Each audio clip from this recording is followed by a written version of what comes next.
Hi, I'm Sarah Clear with Rediscovery Centre, and this video is for Fingal Libraries.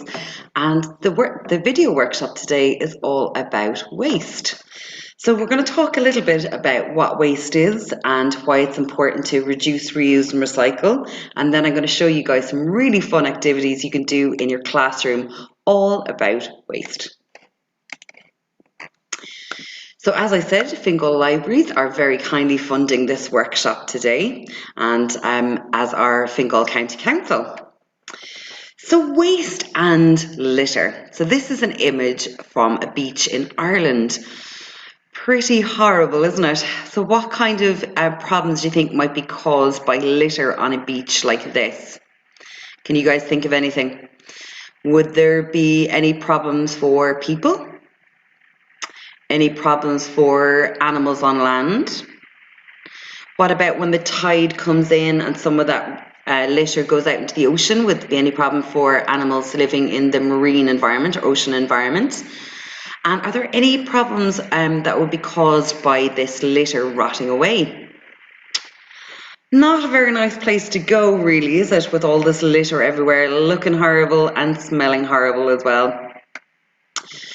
So what do we mean when we talk about waste, and what do we mean when we talk about litter? So what do you guys think? So waste is what we call something when we don't want it anymore and we throw it away or we're going to throw it away. And litter is waste where it shouldn't be. So for example, if you throw something onto the ground like an old bottle of water, that'll be litter. How about if you had some sweets and you threw them into a river? Would that be litter or waste? Litter, absolutely. How about if you went over to a bin but the bin was full and you put your waste down beside the bin? Now, would that be waste or litter? Absolutely right. It is still littering unless it's actually in the bin as well. So waste is what we call it when it's in the bin. Litter is what we call it when it's on the ground or somewhere that it shouldn't be. So now if you guys just picture your schoolyard, your lovely yard that you spend all your time in at lunchtime and break times. I'd like you to imagine your school grounds covered in litter. What would that be like? Would you like coming to school every day and seeing that? Would there be any hazards for anybody? What would happen if someone fell over? Absolutely. So there are huge problems that are caused by litter on the ground. And here's some other images as well. So what do you think happened in each of these pictures? Why do you think people were throwing litter? What caused this litter to be there in the first place? So if you guys in your pod groups want to have a chat about each of these pictures and think about what the litter was caused by, what types of litter are there, think about areas around your school or around where you live, around your community as well, and think about what kinds of litter are there. And think about who's causing it. What are the problems causing it? Is it not enough bins? Is it people being lazy? Or are there other causes of all this littering? And then think about what could you do to stop littering? Do you think people would listen if you were telling them about it? Could you make information posters where there's areas where there's litter? Could you go to your local county council and ask them to put more bins in certain places? What could you do to stop a littering problem in your area? So some of the problems with litter are that it looks disgusting and smells disgusting.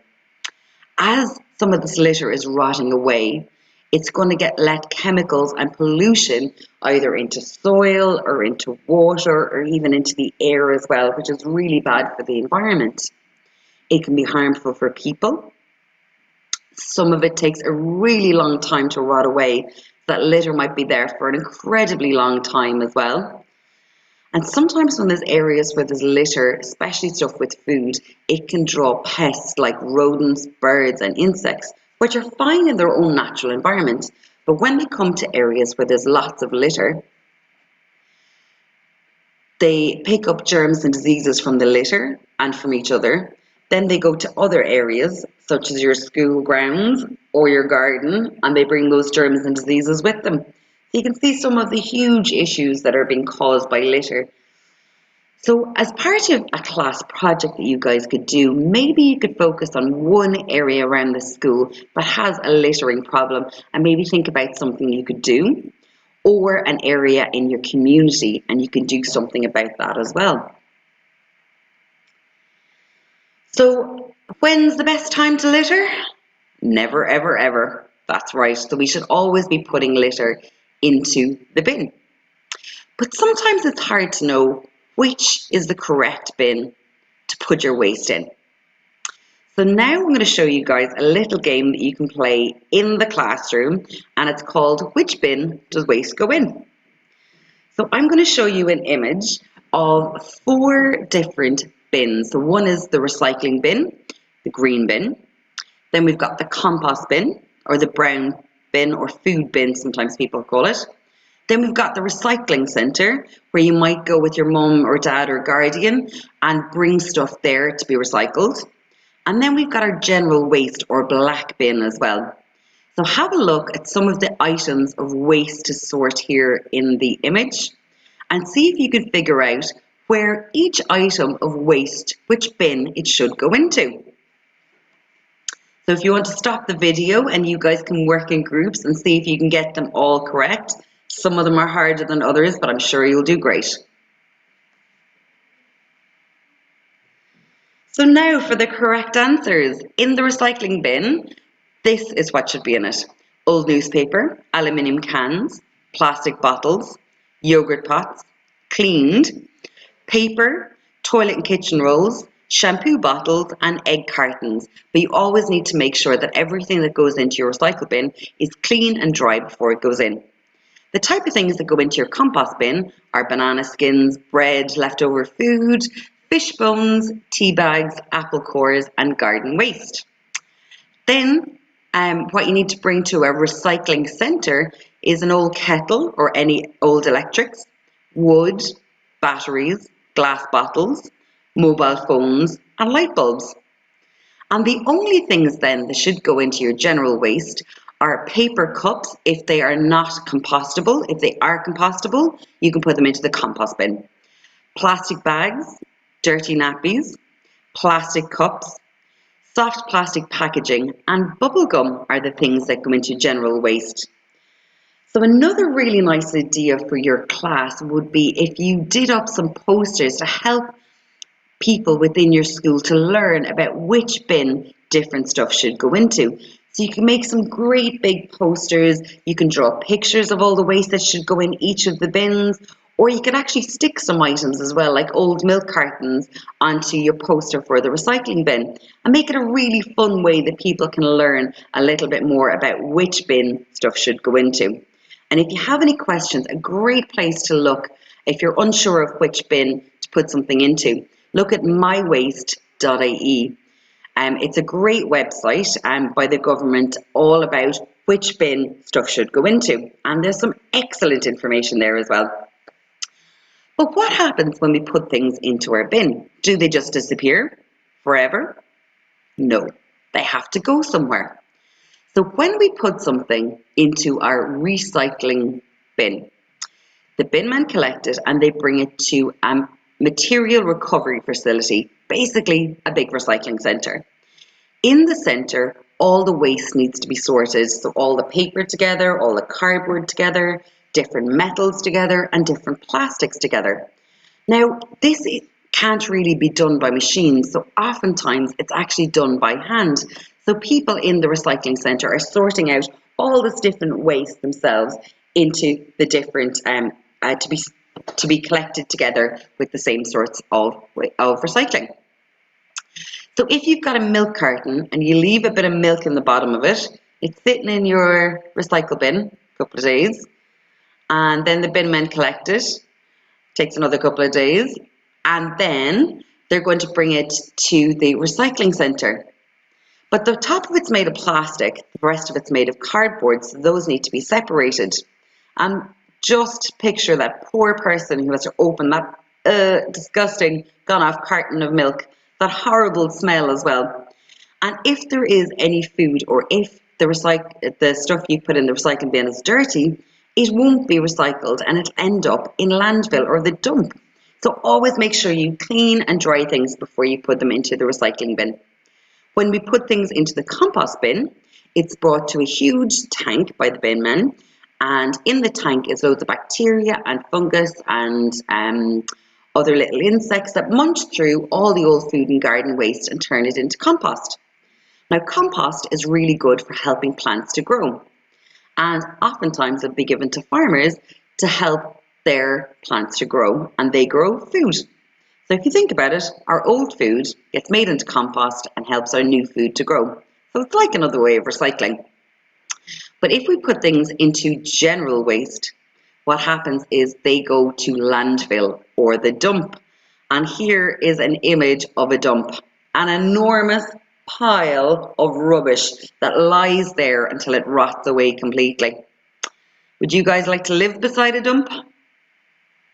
How about if everyone's throwing away way too much stuff and it gets really full like this?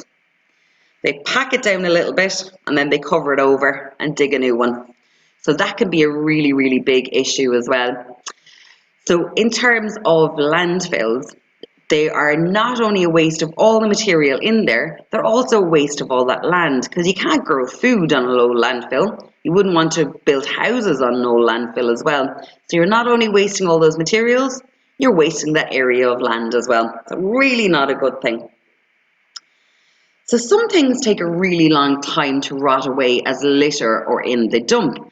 So I'm going to show you guys some images now of some items of waste, and I want you guys to guess, how long do you think it would take for this waste to decompose, which means to rot away completely?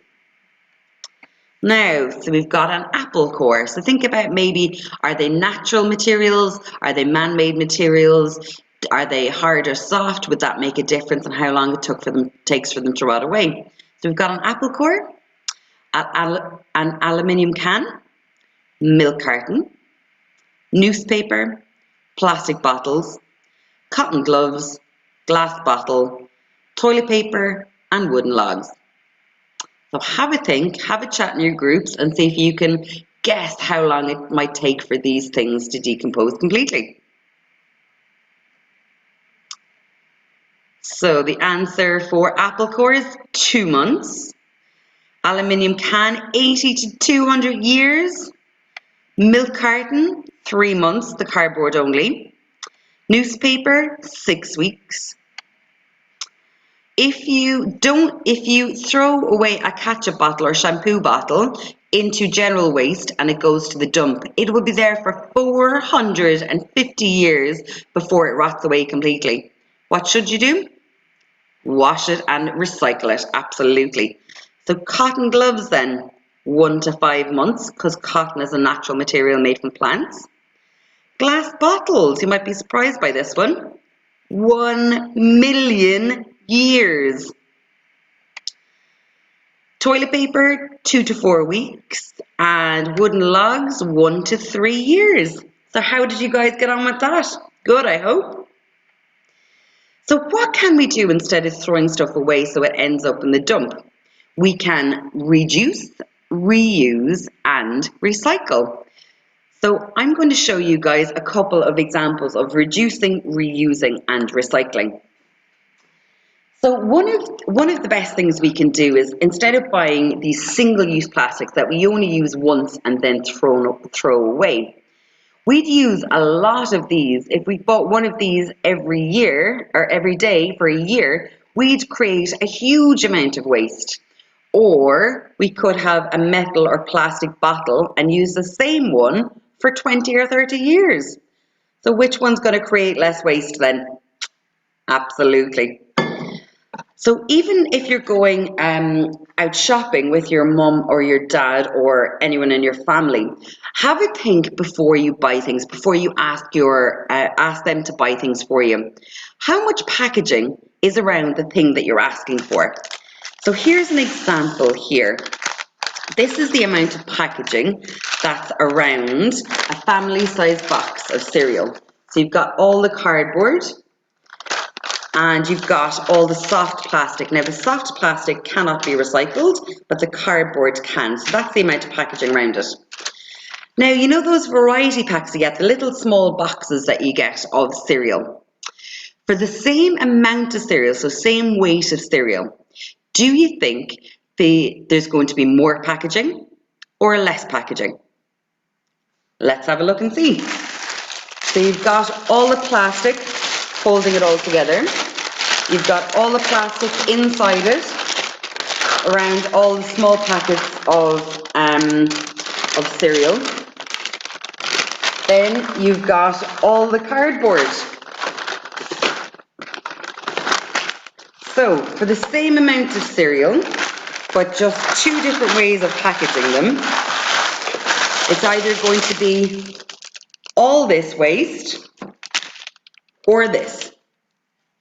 So every time you go to a shop and go shopping, you're making choices about the amount of waste that you're creating. So always think before you buy and try and buy things where the packaging can be recycled or where there's a lot less packaging as well. So that's reducing our waste, and see if you guys can come up with any other ideas for reducing waste. Reusing then means taking things, instead of throwing them away, you can make them into something useful. And I've got a couple of examples here.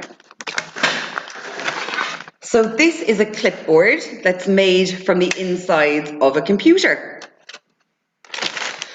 Then for gift bags, particularly coming up to Christmas and things like that, you can actually make your own gift bags out of newspaper. Again, instead of throwing away the newspaper, you're making it into something really useful. This is a coaster that you put drinks on, and it's made from rolled up magazines held together with glue. And this is one of my favourites. This is a lunch bag made from Capri Sun packets. And they're just cleaned and dried and sewn together to create a lunch bag. So that's all about reducing your waste and reusing your waste. Now we're going to talk about what recycling is. So with recycling, as I said, you clean the bottle, let it dry, put it in the recycle bin. Binmen collect it, bring it to the recycling centre. In there, they put it through a huge machine which crushes it down into small little bits. So this is little bits of plastic bottle. Then they send it to different factories. And in one of the type of factories, what they do is they put it into another machine which melts it down and creates this very, very long, thin strands from the small bits of plastic. So it basically looks a little bit like cotton wool, but it's melted down plastic bottles. Then they dye that different colours, sew it all together and make it into this. So this fleece jacket here was made from 25 plastic bottles. That's what recycling is. I've got some other examples here. So we've got a pencil case here that was made from recycled car tyres. And this lunchbox here was made from old shampoo and drink bottles. So it's always about making sure that you're putting the correct things in your recycle bin and make sure you recycle as much as possible. So there's some ideas around reduce, reusing, recycling, and I'm sure you guys will come up with loads more. But here's a couple of ideas that you can do in your classroom to get creative around reusing waste. So this is a photo frame made from cardboard that's cut into a frame, and then an old t-shirt, and it's wrapped around to create this amazing photo frame. So this is something you guys can very, very easily do in school as well. So you just cut out your cardboard, make sure it's nice sturdy cardboard, and then you can decorate it as much as you want. You can use any kind of waste materials you want. You could use fabric like I have here. You could even use old sweet wrappers as well, like this one here, old bottle tops. So use your imagination, get very creative, and they make some great, great gifts for Christmas as well. Another thing you can do, and this is a great one for wintertime for birds, is get an old milk carton and you can make it into your very own bird feeder. So what you do is you cut out, make sure it's clean and dry first of all, then you cut out the front of it, and then you put a little hole and have a stick here because birds need to be able to land down on here and get the food from inside. So make sure there's enough room to put seeds and things like that in there. Then you can pierce 2 holes in the top and put in some string. Then you can decorate it as much as you'd like to as well. Put some food into it when it's all dry and put it outside for the birds. And then over winter you can watch all the different types of birds who are coming to feed from your gorgeous bird feeder. Another thing you can do with an old milk carton is to make it into a wallet like this one here.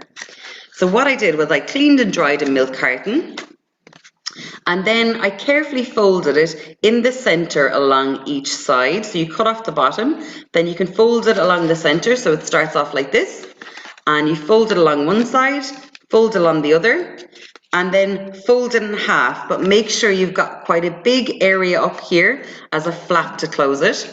You create a little hole, then you can use an elastic band, and there you go, your very own wallet made out of a milk carton.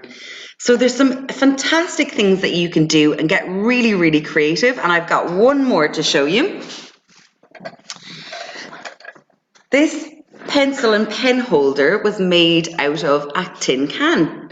So again, just make sure it's clean and dry before you use it. Make sure there's no sharp edges, and then get some PVA glue, some material, ribbons, any decorations you want to, and you can create some absolutely gorgeous pencil holders. So guys, I really hope you've enjoyed the video workshop today. That was all about waste, and I know Fingal Libraries would love to see some of the creations you come up with around reusing waste, so you can email them in or send them in through their social media as well. Thank you all very much. I'm Sarah Clear with the Rediscovery Centre.